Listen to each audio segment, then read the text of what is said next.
മലബാറിലെ ഏറ്റവും വലിയ കണ്ണാശുപത്രി ജനങ്ങൾക്കായി ഇതാ മിഴി തുറക്കുന്നു. Abhay eye hospital, opposite KSRTC bus stand, Perinthalmanna. Irimbiliyam ഗ്രാമപഞ്ചായത്ത് ആരോഗ്യ ഭേരി 2023 പദ്ധതിക്ക് തുടക്കമായി. വർദ്ധിച്ചുവരുന്ന ജീവിതശൈലി രോഗങ്ങളെ പ്രതിരോധിക്കുന്നതിനും നേരത്തെ കണ്ടെത്തി ചികിത്സ ലഭ്യമാക്കുന്നതും ലക്ഷ്യമിട്ടാണ് പദ്ധതി നടപ്പിലാക്കുന്നത്. ഇരുമ്പിളിയം ഗ്രാമപഞ്ചായത്ത് ആരോഗ്യ ഭേരി 2023 എന്ന പേരിൽ പഞ്ചായത്തിലെ വാർഷിക പദ്ധതിയിൽ ഉൾപ്പെടുത്തിയാണ് വർദ്ധിച്ചുവരുന്ന ജീവിതശൈലി രോഗങ്ങളെ പ്രതിരോധിക്കുന്നതിനും നേരത്തെ കണ്ടെത്തി ചികിത്സ ലഭ്യമാക്കുന്നതിനും ലക്ഷ്യമിട്ട് ആരോഗ്യവകുപ്പിന്റെ സഹകരണത്തോടെ 4 ലക്ഷം രൂപ ചിലവഴിച്ച് പരിപാടി സംഘടിപ്പിച്ചത്.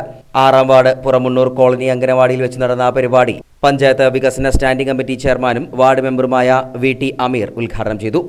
ഇപ്പത് കഴിഞ്ഞാൽ അടുത്തത് ക്യാൻസറിൻ്റെ പിന്നെ ചെക്കപ്പ് ചെറുതായിട്ട് ഇവർ നോക്കുന്നുണ്ട്. അത് കഴിഞ്ഞ് കഴിഞ്ഞാൽ നമ്മൾ RCCയിലെ ആളുകളെ കൊടുത്തിട്ട് അതിനും ഉണ്ടെങ്കിൽ അതിന് പരിഹാരം എങ്ങനെയാണ്ട് കഴിയും. ഇപ്പോൾ നമ്മൾ ഇരുമ്പിളിയം ഗ്രാമപഞ്ചായത്തിൽ തന്നെ 150ഓളം ക്യാൻസർ രോഗികൾ രജിസ്റ്റർ ചെയ്ത രോഗികളുണ്ട്.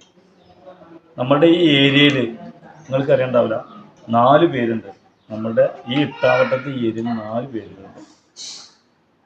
പണ്ടൊക്കെയെന്ന് പറഞ്ഞു കഴിഞ്ഞാൽ ഇരുമ്പിളിയം ഗ്രാമപഞ്ചായത്തിൽ ആകെ 1. അപ്പോൾ തന്നെ നമുക്ക് വേജാറും എത്രത്തോളം പേടിയായിരുന്നു. അതെന്താണ് എന്താ വെച്ചാൽ അന്ന് അതിൻ്റെ പിന്നെ കാര്യങ്ങൾ, അതിൻ്റെ മരുന്നും കാര്യങ്ങളും ആളുകൾക്ക് പേടിച്ചിട്ട് പ്രയാസം. ഇപ്പം അങ്ങനെ പേടിക്കണ്ട. ഈ രോഗത്തിന് ഏത് രീതിയിലും 90% ഈ രോഗത്തിനുള്ള മരുന്നുകൾ കണ്ടുപിടിച്ച് അതിന് ജനങ്ങൾക്ക് അതിന് വേണ്ട പിന്നെ ഫലപ്രദമായ പിന്നെ അസുഖങ്ങൾ മാറ്റി കൊടുക്കാനുള്ള എല്ലാ മരുന്നുകളും കണ്ടുപിടിച്ചിട്ടുണ്ട്.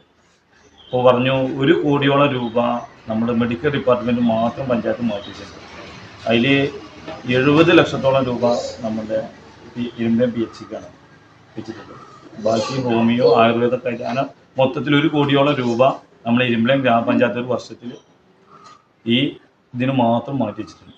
അപ്പോൾ ഇത്രയും ആളുകൾ കൂടി വരുന്നതിന് നമുക്ക് പിന്നെ വേജാറും എപ്പോഴും ഉണ്ട്. എന്താ വെച്ചാൽ ഡെയിലി എന്ന് പറഞ്ഞ രീതിയിൽ പിന്നെ അസുഖങ്ങളും മറ്റുമായിട്ട് കൂടിക്കൊണ്ടിരിക്കും. ഹെൽത്ത് ഇൻസ്പെക്ടർ രാജേഷ് ഫ്രാൻസിസ് അധ്യക്ഷനായി. അംഗനവാടി ടീച്ചർ പ്രസന്ന സ്വാഗതം പറഞ്ഞു. മുൻ മെമ്പർ അബ്ബാസ്, FC ഡ്രാഗൺസ് പുറമുണ്ണൂർ ക്ലബിന്റെ പ്രതിനിധി കുഞ്ഞി മുഹമ്മദ് എന്നിവരും ആശംസകൾ അർപ്പിച്ച് സംസാരിച്ചു. ജീവിതശൈലി രോഗങ്ങളെക്കുറിച്ച് JHI രാകേഷ് P ബോധവൽക്കരണ ക്ലാസ് എടുത്തു. JHI സനിത നന്ദി രേഖപ്പെടുത്തി. MLHPമാരായ ഗായത്രി, ശ്രുതി, ആശാവർക്കർമാർ, അംഗനവാടി പ്രവർത്തകർ, കുടുംബശ്രീ അംഗങ്ങൾ എന്നിവരും പരിപാടിയിൽ സംബന്ധിച്ചു.